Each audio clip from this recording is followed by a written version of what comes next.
Most of my own hi-fi listening is done with a digital audio player, and I always get really hyped with the latest DAP releases. So we wanted to give you a rundown of all the players that we have right now at Bloom Audio and help you figure out which one might be right for you.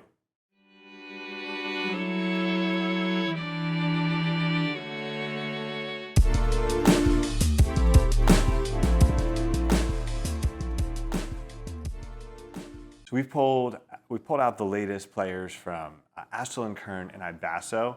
We're going to talk about features, the design, the sound quality, and we're going to split this into two parts. So this is part one, where we're going to go up to a little over the $1,000 range, with the KANN Max being the most expensive player that we cover today.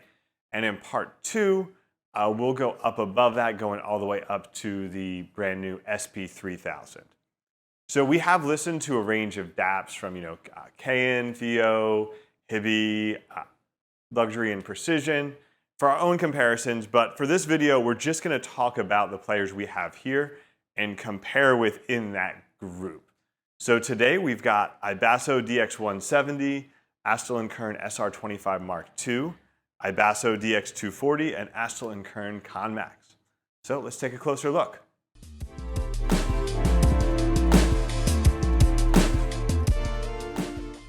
The DX170 is the most straightforward player design that we have in this video. It's a nice size, fits nicely in the hand, is pocketable. It's a solid screen. There's not too much bezel on here. You have an SD card slot for your outputs. You have the 4.4 millimeter balanced, as well as a 3.5 millimeter that does your headphone out, line out, and does an SPDIF out as well. On the top, you've got the USB-C, which you can use to connect to a computer. You can use it for charging, obviously, and also to use this in DAC mode. The wheel and the buttons are pretty solid. Nothing exceptional, but they get the job done and have a pretty good feel to them. Don't feel like they're unstable in there.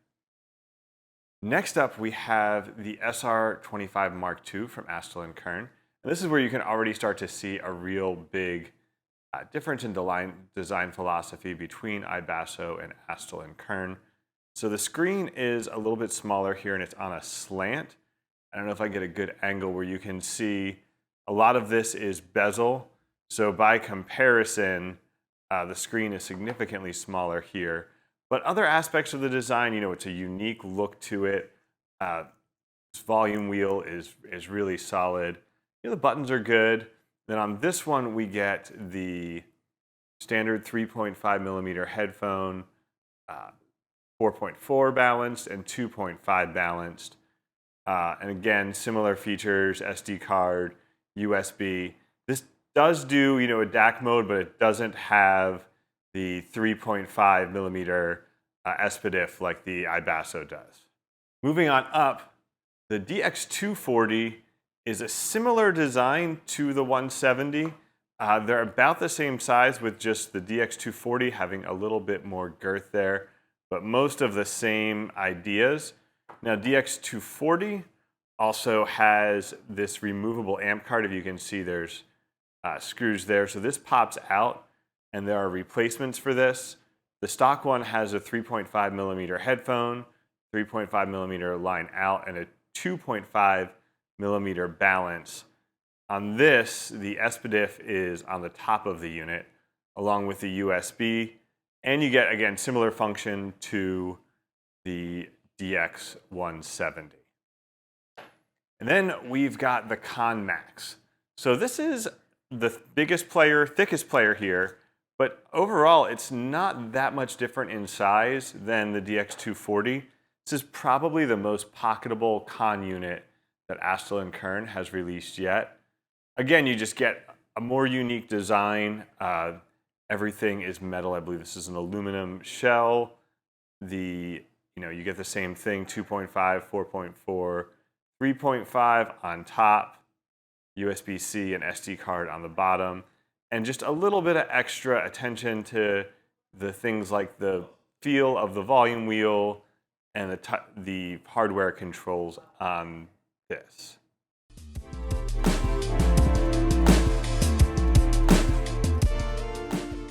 So a couple notes on the interface. Astell&Kern boots you directly into the player, and then any apps are managed through the services section where you can go to download, select from an approved list here, and there are also other apps that you are able to download the APK and copy them from a computer onto this.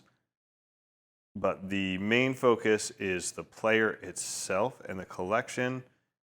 Also, items up here you can configure. When you go into the settings, it's closer to a Android settings configuration, a few added features specifically for the player. With iBasso, you get dropped into a fairly stock Android environment here. There is the Mango player, which is installed by default, which is how you would manage your library. And then it also has within it some of the features like Bluetooth DAC and all of that are unlocked through the Mango OES. The EQ is in here as well, or the Mango player, excuse me. There's also the Mango OS, which the DX240 has, but the 170 does not. Mango OS is a streamlined player-only environment. Basically, you can just manage your collection and play it. There's no Wi-Fi, no apps or anything else like this, just very basic design here. It's faster, and a lot of people report getting more of a black background and a cleaner overall sound using the Mango OS. So it can be preferred if you have your own collection of music and aren't using a streaming service.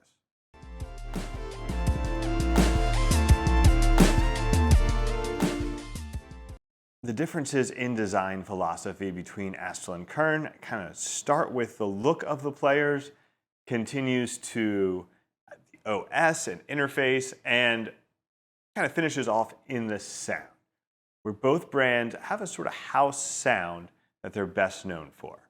iBasso tends towards a reference sort of sound, a higher degree of neutrality that can sometimes get maybe a little bright, slightly analytical. Astell&Kern likes to smooth things out just a touch, maybe more of what you'd call a romantic sound, where a lot of their players feature just slightly smooth highs, slightly elevated bass. The mid-range is massaged a little bit in there too. So you end up with a lot of times a more relaxed sounding player coming from Astell&Kern, with something a little bit more forward coming out of iBasso. As a comparison here, we have DX170 and SR25 Mark II. So with DX170, very neutral sound, a good linear, accurate bass extension. There's good definition and air in the treble, but the treble can poke a little bit into that more analytical, bright range with some IEMs, especially if you have a slightly bright IEM or one that has a little bit of a treble notch in there. You can end up getting a little bit bright on the DX170. By comparison, the SR25 is more relaxed. There's a smoothness to the treble. There's some slight recessions in the upper mids that can kind of pull vocals back a little bit, but also really help prevent any kind of fatiguing tones. And then there's just a slight enhancement of that sort of mid-bass range. Gives you a little extra punch in there, a little extra impact, and overall just gives us a little bit more of an inviting sound versus maybe the more accurate DX170. With DX240, you get a similar sort of sound to the 170, but it maintains all of the accuracy and all the technical capabilities while eliminating some of that potential for fatigue in there for a DAP that's just really highly accurate, clean, and transparent. Just a really incredible job with the DX240. Now the KANN Max is a little bit closer to the 240, maybe in between the SR25 Mark II and the 240 in terms of sound, where it's not as relaxed as the SR25. It's a little bit more neutral. There's a stronger, fuller mid-range with the KANN Max, and less of a clear sense of an emphasis or a de-emphasis anywhere else in the tuning. But it still has just that slight smoothness at the top and just a slight emphasis in the bass, where with this feels more that the emphasis comes through the bass extension in that low bass range. But again, a lot of this experience is going to depend on your IEMs.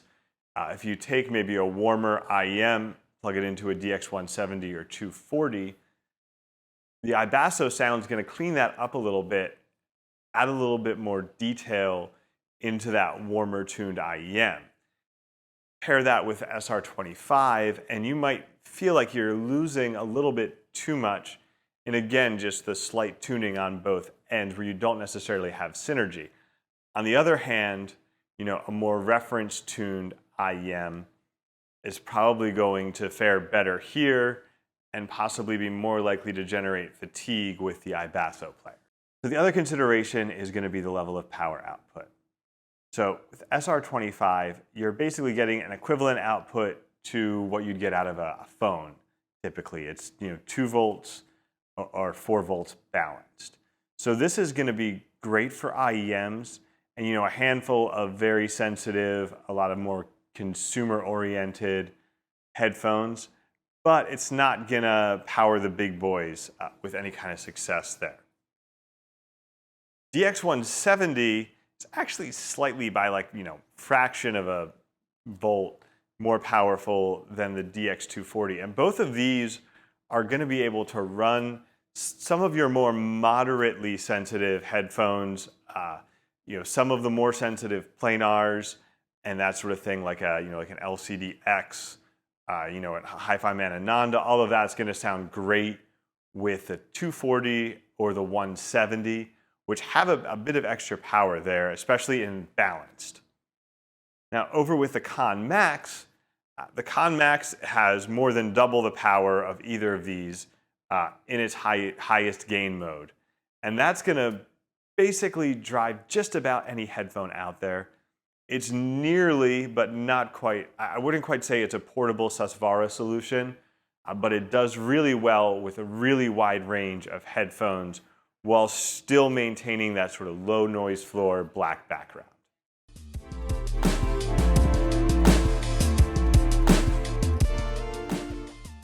So there's a lot of differences and considerations to break down with these players.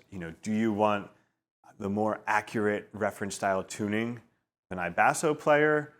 Do you want maybe the more obviously warmed up SR25, or maybe something that's in the middle there? There's a little bit of tuning to it, but it's closer to a more neutral sound like the KANN Max.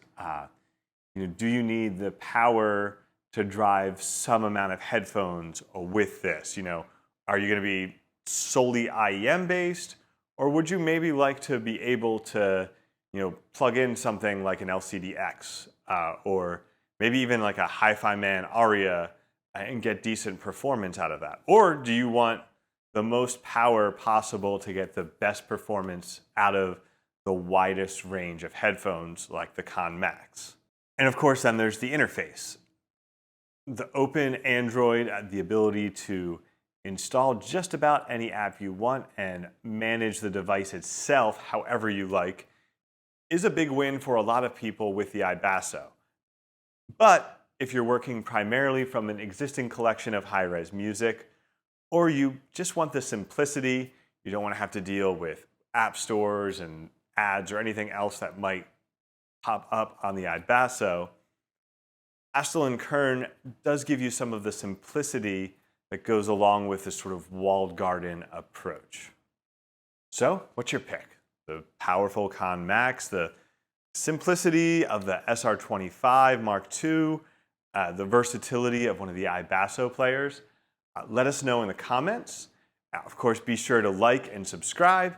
Keep an eye out for part 2 because we're going to be back soon with more hi-fi personal audio content.